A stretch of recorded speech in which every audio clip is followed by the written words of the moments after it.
The first anomaly appeared during a routine quantum field measurement aboard the research vessel Galileo.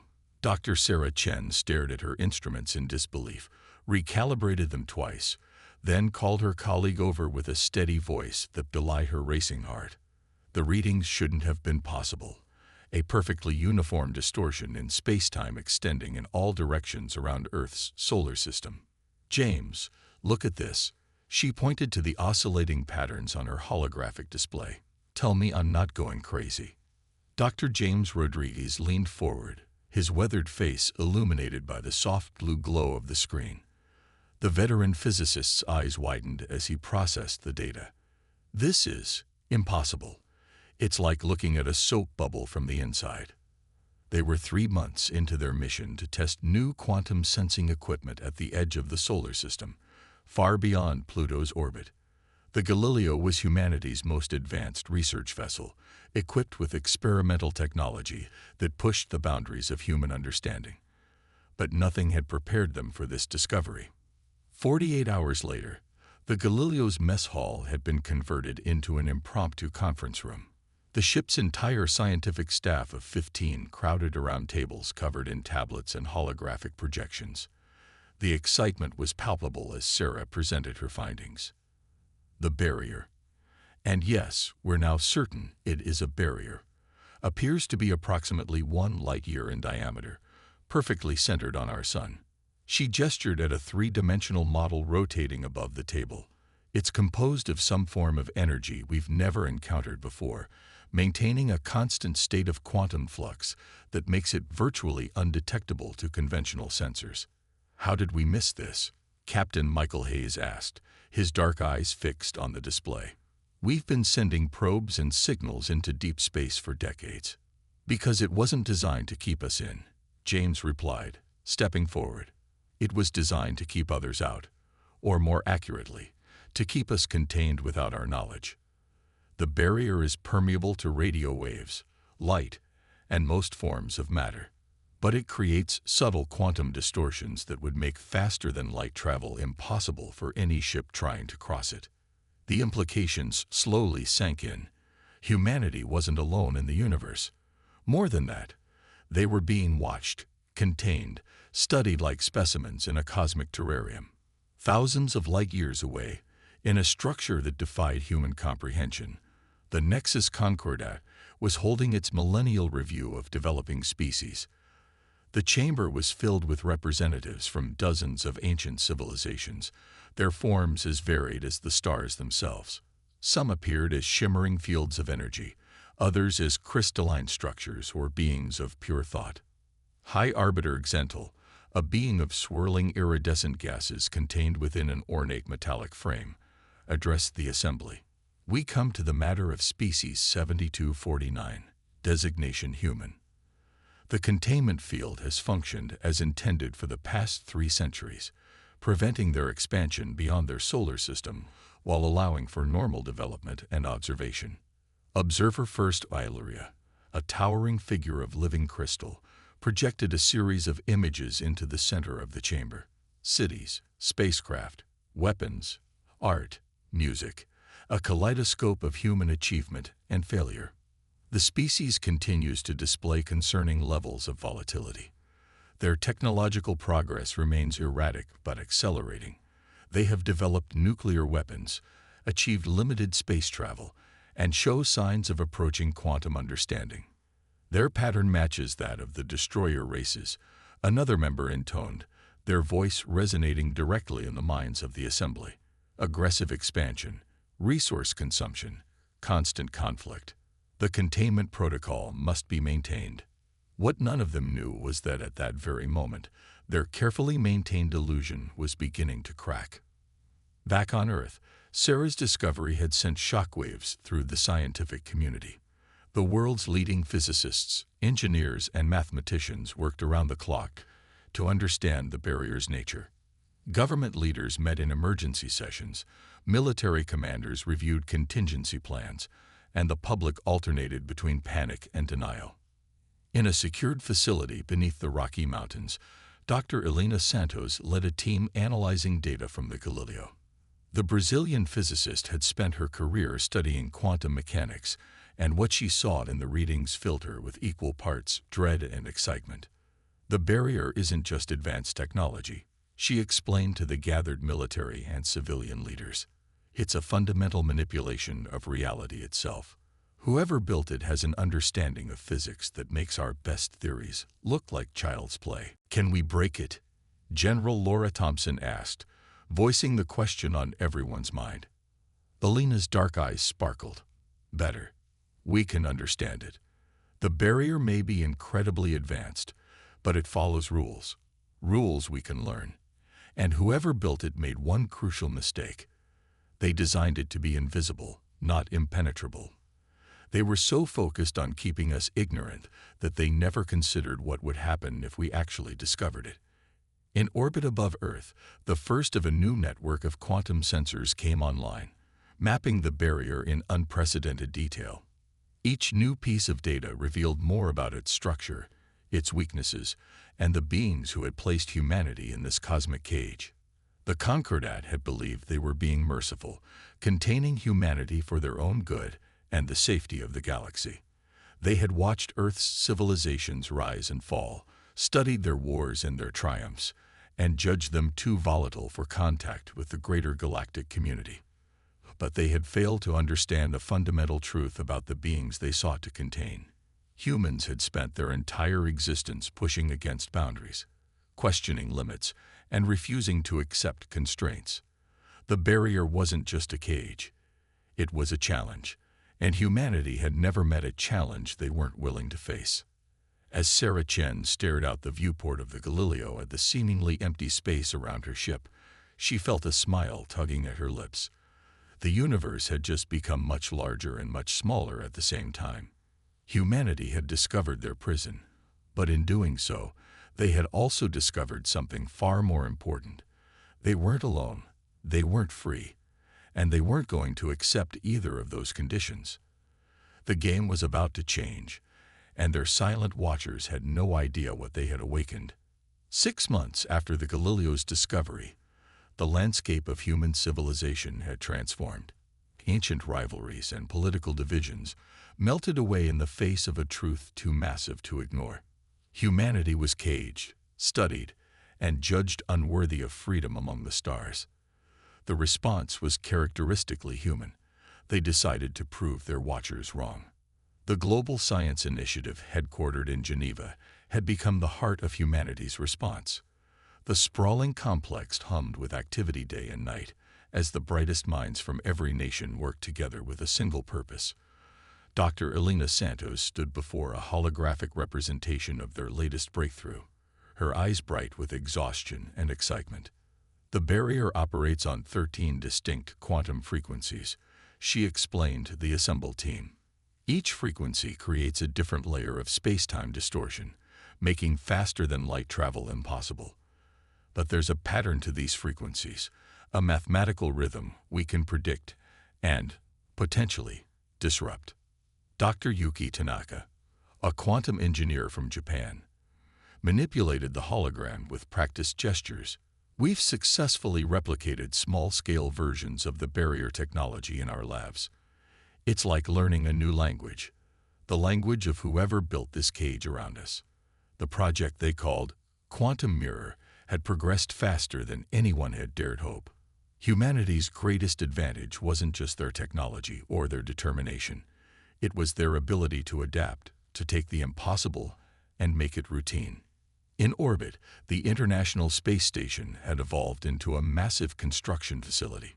New modules were added weekly, each dedicated to testing different aspects of their developing technology. Commander Maria Alvarez supervised the installation of the latest quantum resonance array, her spacewalk lasting well beyond scheduled duration.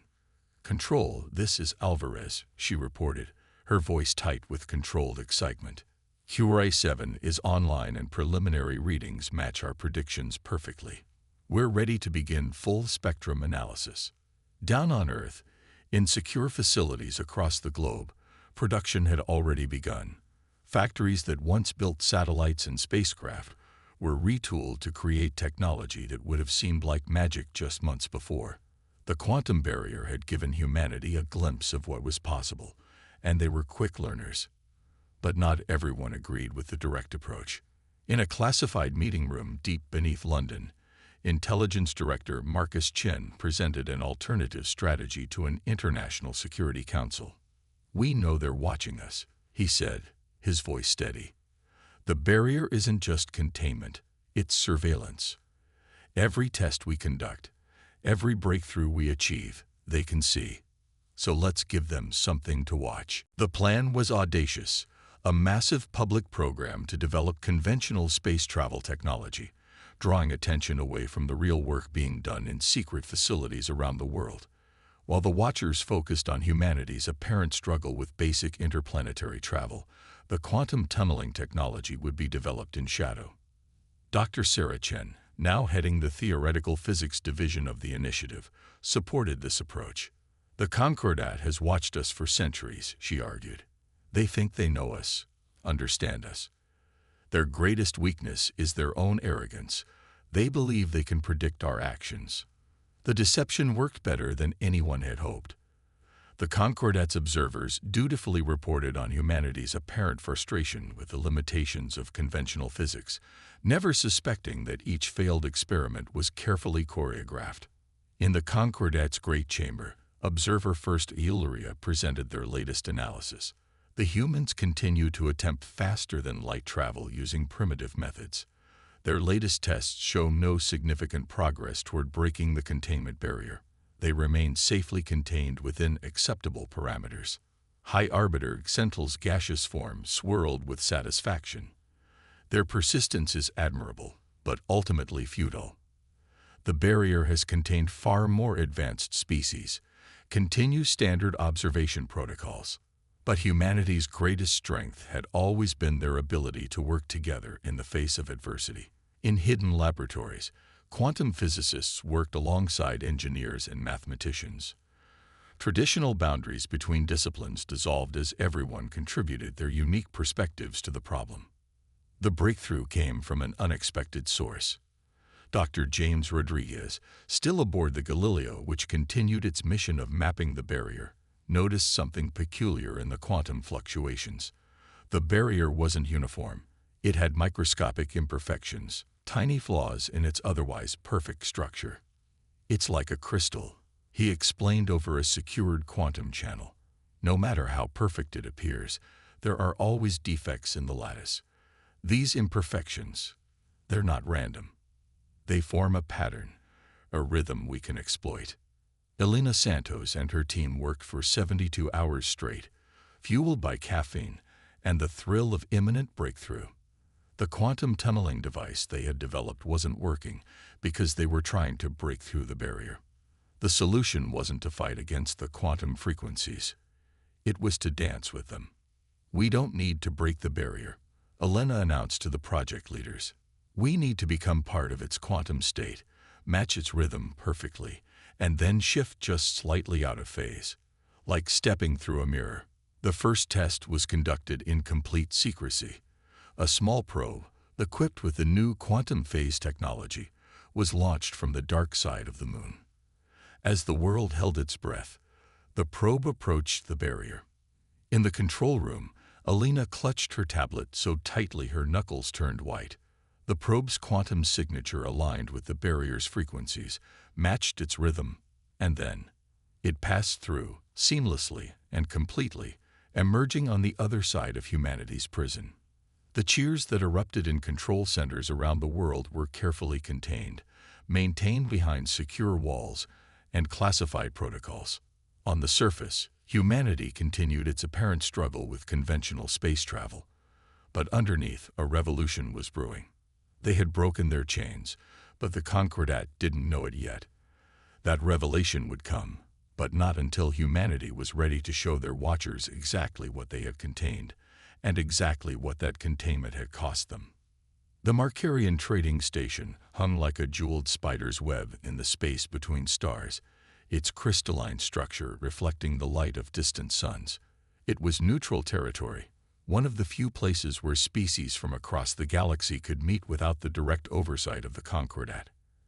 And now, It was about to receive its first human visitor. Ambassador Diana Way stepped out of her unmarked ship, her heart racing but her exterior calm and composed. The quantum phase drive had worked perfectly, allowing them to bypass the barrier and travel to this distant point in space. Her simple black suit was tailored to project sophistication while concealing an array of advanced technology. Every move she made had been calculated, rehearsed, and planned for maximum effect. The station's diplomatic officer, a tall insectoid being named Zixtel, tilted their iridescent head in confusion. "Your credentials indicate you are human. This is impossible.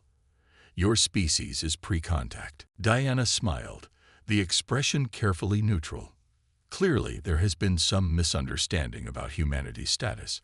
I am here as a representative of Earth's diplomatic corps to establish trade relations with independent worlds." The news of a human appearing at Markarian Station spread through the galaxy like a shockwave. Within hours, the Concordat's chamber erupted into chaos. High Arbiter Xentel's gaseous form swirled with agitation as reports flooded in. How did they breach containment? The question echoed through the chamber. "The barrier is perfect. It cannot be broken."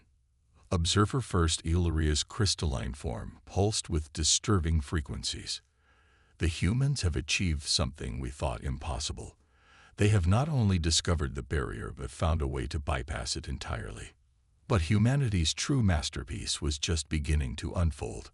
While Diana Way commanded attention at Markarian Station, dozens of other human diplomats were making similar appearances across the galaxy.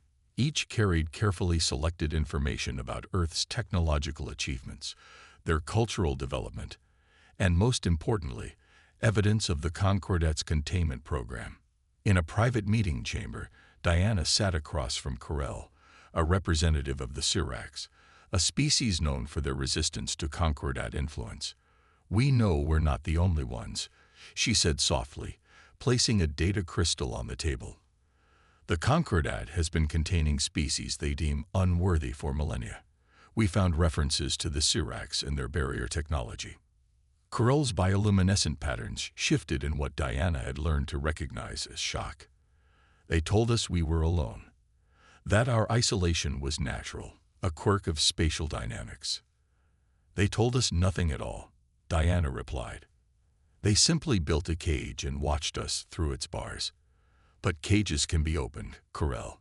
Barriers can be bypassed, and the ones who built those cages can be held accountable." Similar conversations were taking place throughout the galaxy.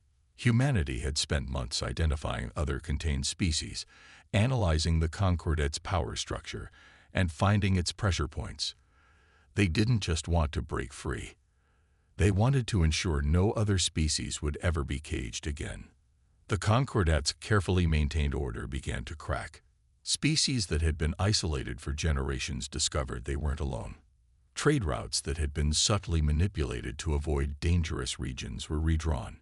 Information that had been suppressed for millennia began to flow freely. In a secure facility on Earth, Intelligence Director Marcus Chen watched the diplomatic feeds with satisfaction. The Concordat's greatest weapon was isolation. He explained to the Global Security Council. They kept species separate, controlled information flow, and presented themselves as the natural order of things. But they never considered what would happen if someone started connecting the dots. Dr. Sarah Chen, participating via quantum link from the Galileo, added her perspective. "Their technology is superior, their knowledge vast, but they have a critical weakness. They don't understand change. They've been stable for so long they've forgotten how to adapt." The human diplomatic corps moved through the galaxy like a carefully orchestrated dance, each step precisely planned. They shared technology selectively, formed alliances cautiously, and always maintained the appearance of peaceful traders and diplomats. But beneath the surface, a storm was brewing. The Meridian Compact, as the new alliance came to be known, grew in power and influence. Species that had been contained or controlled found common cause with humanity. The Syrax brought their mastery of bioengineering. The Veth contributed their understanding of dark energy manipulation, and dozens of other species added their own unique perspectives and technologies. In the Concordat's chamber, the debates grew more heated. Some members argued for immediate military action to restore order. Others advocated for diplomatic engagement with the humans. A few suggested that perhaps their policy of containment had been mistaken from the start. High Arbiter Xental's form roiled with conflicting colors. They must be stopped before they destabilize everything we have built. The order of the galaxy depends on control and guidance. But Observer First Illyria, who had watched humanity for centuries, voiced a different concern. We may have already lost control. While we debated, they have built something new, something we never anticipated. They haven't just escaped their cage. They've turned our own methods against us. The humans had indeed learned from their captors. They understood the power of patience, of careful observation, of striking only when the moment was perfect. But they had added something the Concordat had forgotten. The power of cooperation, of shared struggle, of unity in the face of oppression. As Diana Way concluded another successful negotiation, she sent a coded quantum message back to Earth. The pieces are in place. The Concordat's grip is weakening. They still don't understand what they're facing. They think this is about trade and diplomacy. They haven't realized yet that we're not just building alliances. We're building an army. The Concordat had contained humanity, thinking they were protecting the galaxy. Instead, they had created the very thing they feared most. A species that had learned from isolation, grown stronger through adversity, and was now poised to reshape the galaxy itself. The diplomatic wolves were at their door, and soon, very soon, they would show their teeth. The quantum data stream arrived at Earth's central command, encrypted in layers so dense it took their most advanced AI systems 3 hours to decode it. When the message finally emerged, it sent ripples of horror through the highest levels of human leadership. Ambassador Diana Way's voice was steady, but those who knew her could hear the controlled rage beneath her words.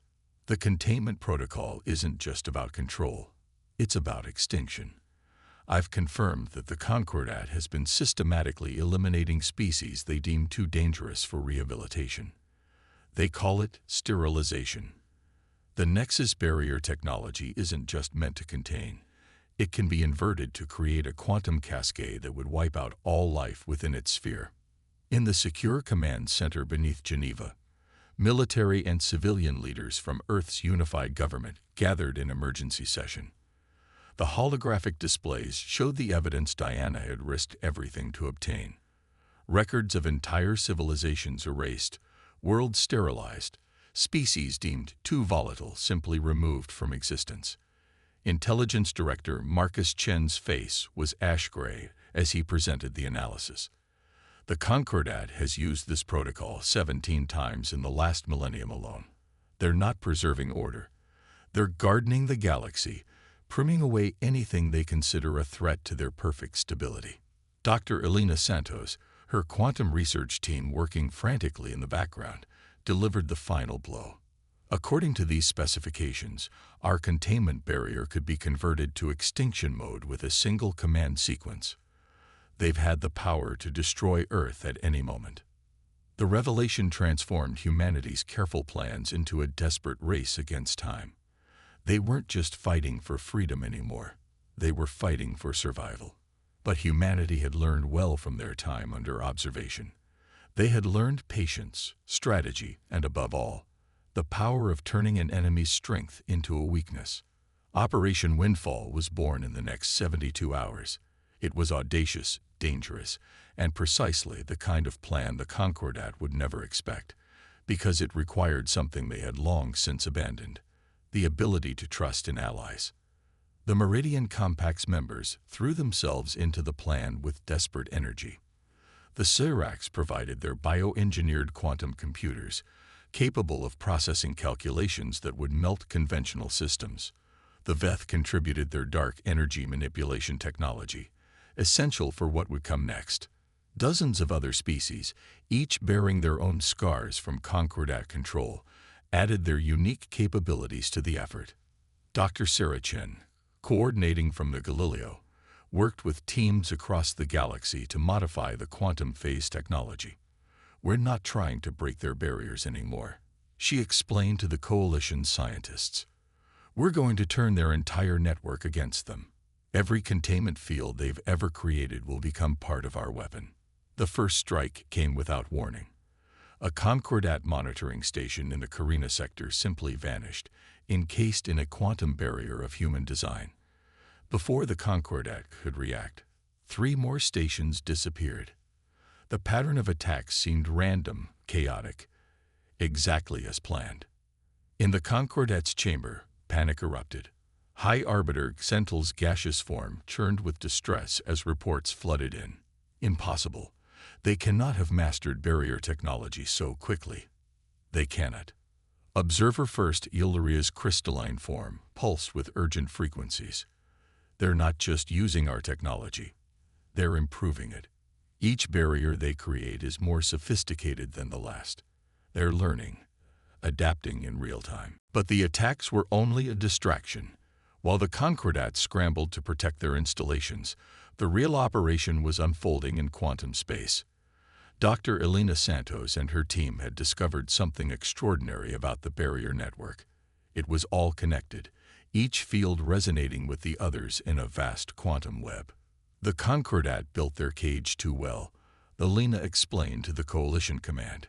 Every barrier they created shares the same quantum signature, all linked back to their central control systems. They needed that connection to maintain control, but it's also a vulnerability. In a hidden facility orbiting a dark star, Diana Way met with the leaders of the Meridian Compact.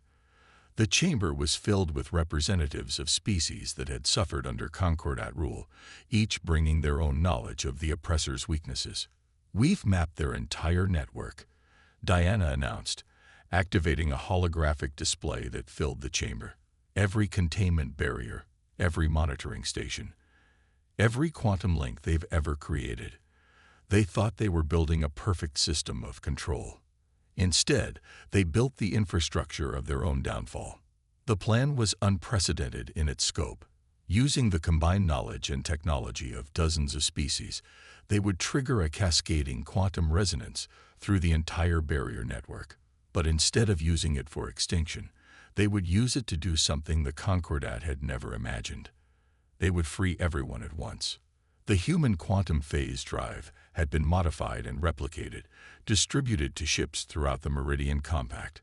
When the signal came, they would strike simultaneously, using the Concordat's own network to transmit the Freedom Protocol to every contained species in the galaxy. As the final preparations were made, Dr. James Rodriguez, still aboard the Galileo, made a discovery that almost derailed everything. The quantum cascade. It won't just free the contained species. It's going to collapse the Concordat's entire power structure.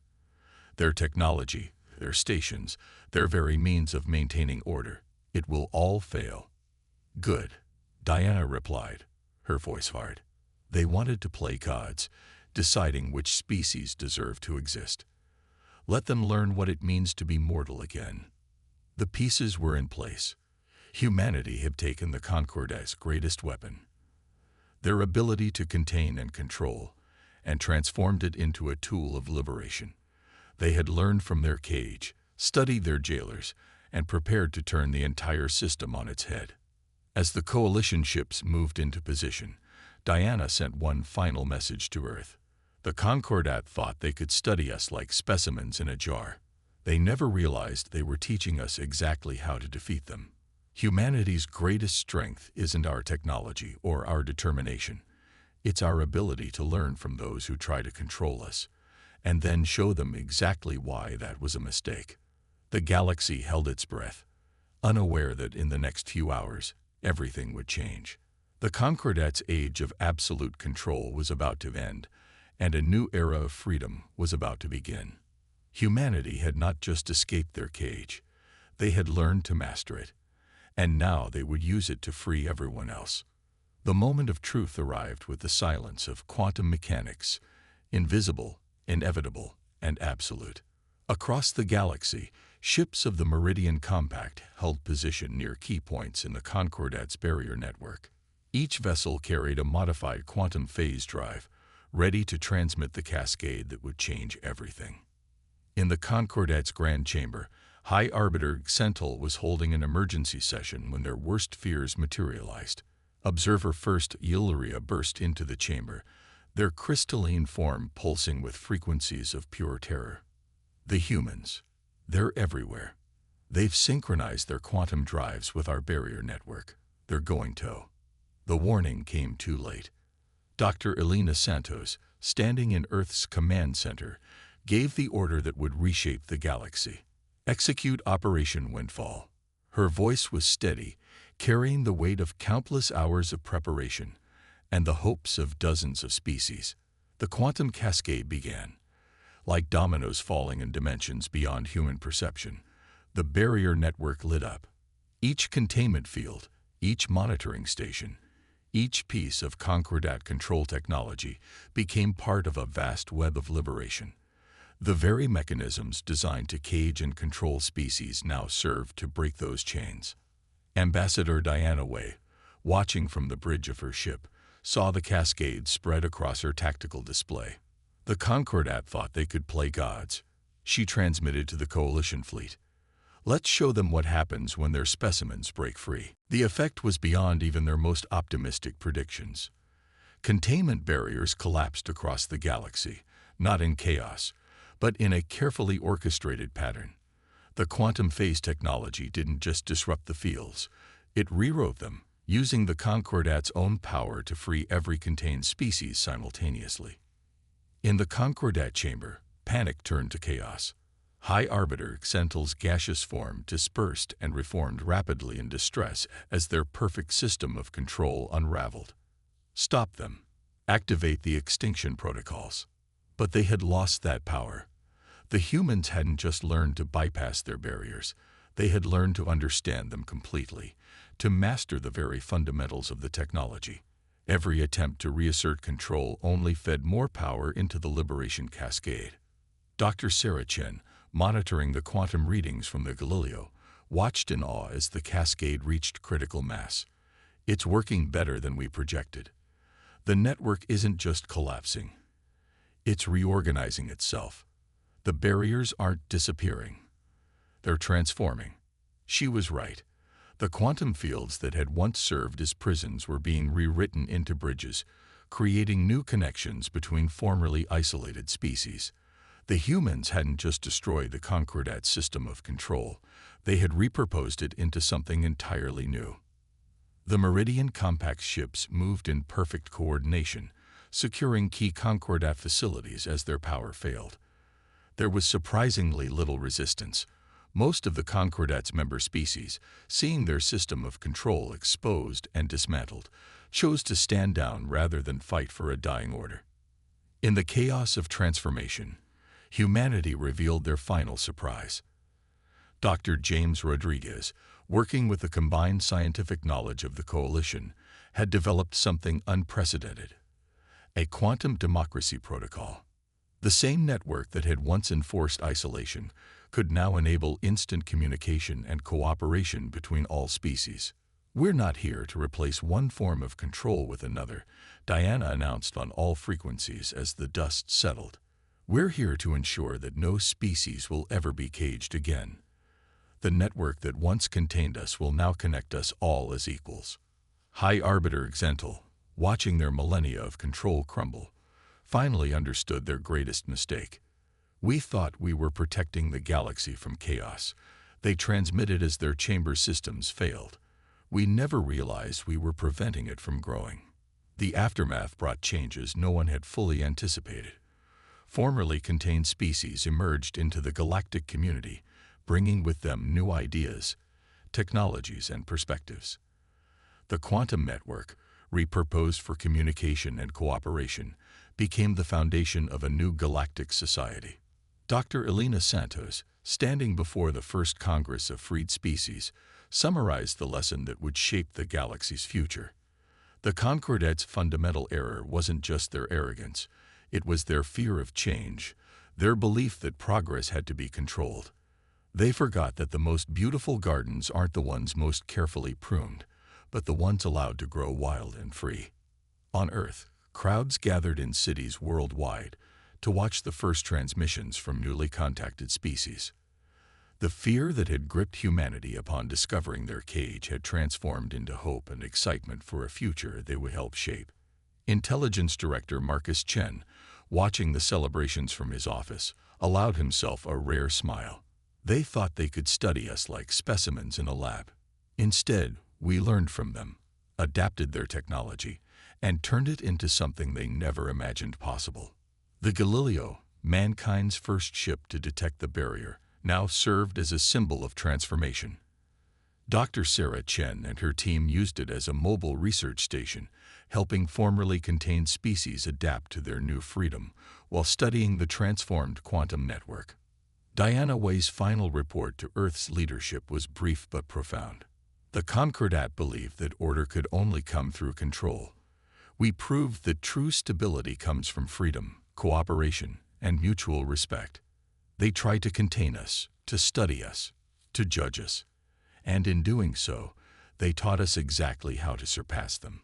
The age of containment was over. In its place, a new era of exploration, cooperation, and unlimited potential had begun. Humanity had not just broken free from their cage, they had transformed it into a bridge to a better future for all species. The stars that had once marked the boundaries of their prison now beckoned with infinite possibilities. The silent watchers had fallen, and in their place stood a galaxy of equals, ready to face whatever challenges awaited them. Together,